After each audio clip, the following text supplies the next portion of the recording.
আজকের আলোচ্য বিষয় অনার্স তৃতীয় বর্ষের স্টোরি ও রসায়ন 2024 সালের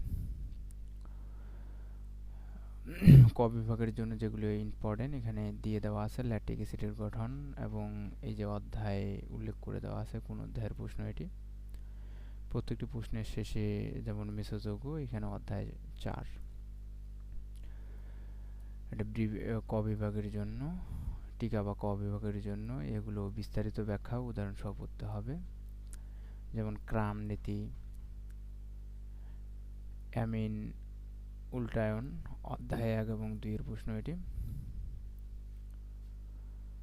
খ বিভাগের জন্য 1 নম্বর প্রশ্নটি খুবই ইম্পর্টেন্ট। কনফিগারেশন প্রকাশে আরএস পদ্ধতি বা আরএস নামকরণ কি? আলোক সক্রিয় সমাণুকে আরএস পদ্ধতিতে কিভাবে নামকরণ করা হয়? নামকরণের ধাপগুলো উদাহরণ সহ ব্যাখ্যা করো।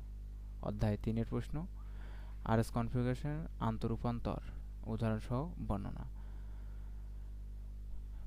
এরপরে 5 নম্বর প্রশ্নটি খুবই ইম্পর্টেন্ট। কনফিগারেশন স্থায়িত্বের উপর প্রভাব বিস্তারকারী নিয়ামকগুলোর মোচড়ানোর টান, কৌণিক পীড়ন, ব্যান্ড পীড়ন, ভ্যান্ডারস ওয়ালস, ডাইপোল, মিথস্ক্রিয়া আলোচনা অধ্যায় 7 এর প্রশ্ন এটি। 7 নং প্রশ্নটি খুবই ইম্পর্টেন্ট। কনফিগারেশন বিশ্লেষণ কি?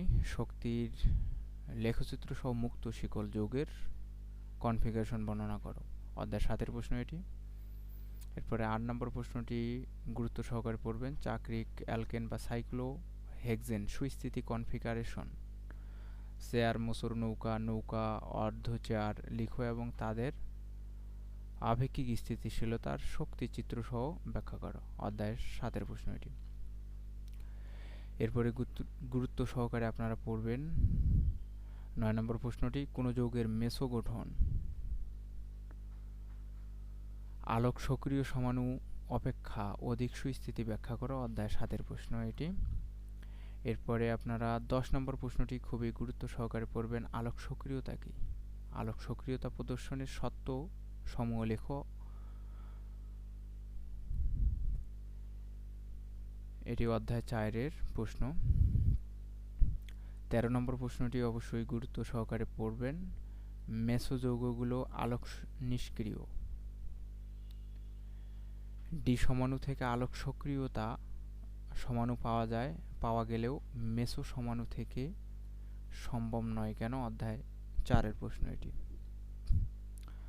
14 নম্বর প্রশ্নটিও গুরুত্বপূর্ণ।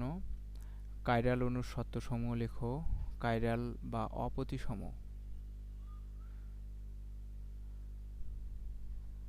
প্রোকাইরাল অণু বা কার্বন কি? উদাহরণ সহ ব্যাখ্যা। অধ্যায় 4 এর প্রশ্ন এটি। 7 নম্বর প্রশ্নটি হচ্ছে রেসিমিক মিশ্রণ পৃথকীকরণের পদ্ধতিগুলো আলোচনা করো।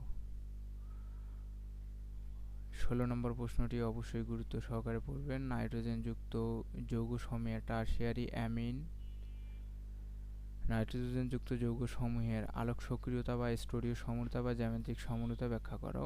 অধ্যায় 4 এর প্রশ্ন এটি। টার্টারিক অ্যাসিডের আলোক সমানুতা বা স্টোরীয় সমরূপতা ব্যাখ্যা করো। 17 নম্বর প্রশ্নটিও খুবই ইম্পর্টেন্ট। অ্যাড্রফ সমানুতা কি? ব্যাখ্যা করো। টিকাও আসতে পারে। অধ্যায় 4 এর প্রশ্ন এটি। এরপরে 19 নম্বর প্রশ্নটি হচ্ছে জ্যামিতিক সমরূপতা কি? জ্যামিতিক সমরূপতার কারণ ও কিভাবে উদ্ভাবন ঘটে। জ্যামিতিক সমরূপতা প্রদর্শনের শর্তগুলো লেখো। অধ্যায় 5 এর প্রশ্ন।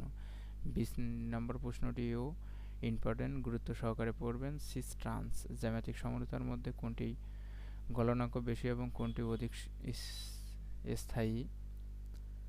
অধ্যায় 5 এর প্রশ্ন এটি।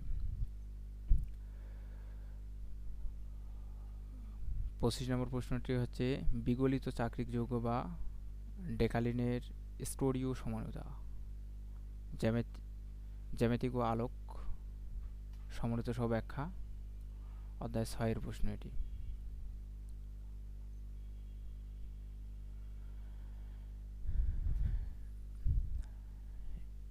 এখানে 28টি প্রশ্ন দিয়ে দেওয়া আছে। আপনারা প্রত্যেকটি প্রশ্ন গুরুত্ব সহকারে পড়লে অবশ্যই